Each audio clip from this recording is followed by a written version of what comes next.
Hi everyone, this video is to create a digital cyanotype. So you are first going to start off with opening up one of your images that you want to create a cyanotype out of. So here is my image. Make sure that you go to your image and you go into your image size, go into inches, and make sure you're resizing so that it is something that's reasonable. So mine's 10 by 13, that's good, at a resolution of 300, so I'm going to press OK. Next, I'm going to duplicate my background. So I'm going to go Control J, and so now you should see background and then layer 1. So Control J is how you duplicate.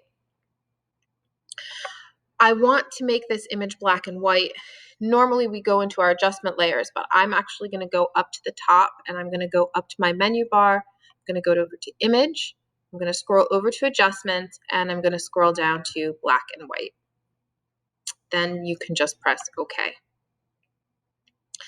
After my image is black and white, we're going to invert it. So the shortcut to invert is Control I, or you can go up to Image, Adjustments again, and you can go to where it says Invert. Now, cyanotypes aren't inverted, but for the digital type of cyanotype, it really does look better when the image is inverted. It gives it more of a cyanotype feel. Now we're going to add that blue cast that a cyanotype has. So in order to do that, down at the bottom, right next to your layer styles, it says EFF, or I'm sorry, right next to your adjustment layer is EFF. It's your layer styles. Click on that and scroll up to color overlay. When you click on it, you might have a different color first. Mine usually comes up as red, but you're going to choose the color blue that you want. So I'm going to try and choose a nice rich blue color.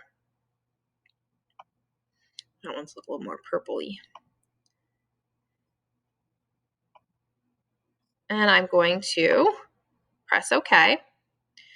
And then what I'm going to do is I'm going to change my opacity. So when you first put that blue color on, it's going to be completely opaque. And then I'm just going to gradually move this so that I can see my image through the blue. Not too much, but I don't want to make it too light either. Then I'm going to press OK.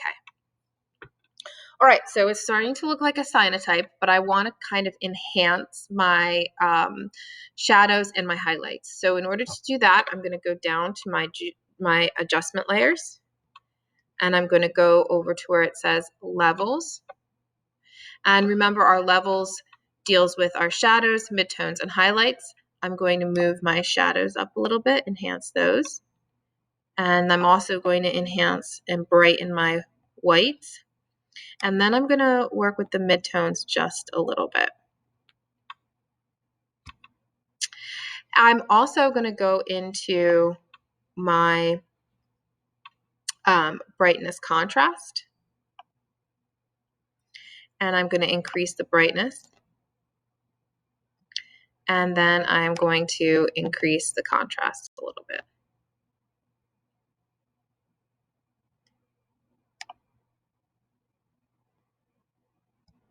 Okay. And once you're finished, you'll have your digital cyanotype.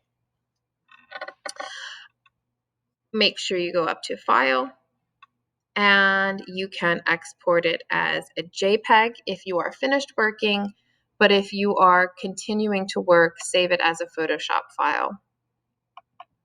Not only can you make a look of a cyanotype, but if you wanted to, you also could go into that effects. So I'm just going to go back just to show you this in case you wanted to try it. But if you click on your effects,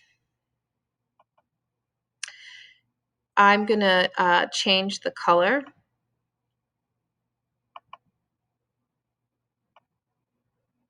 I'm going to go to color overlay. And there's something called a Van Dyke brown print, or you can have like a sepia type print. If you choose like a brownish color, I'm going to press OK.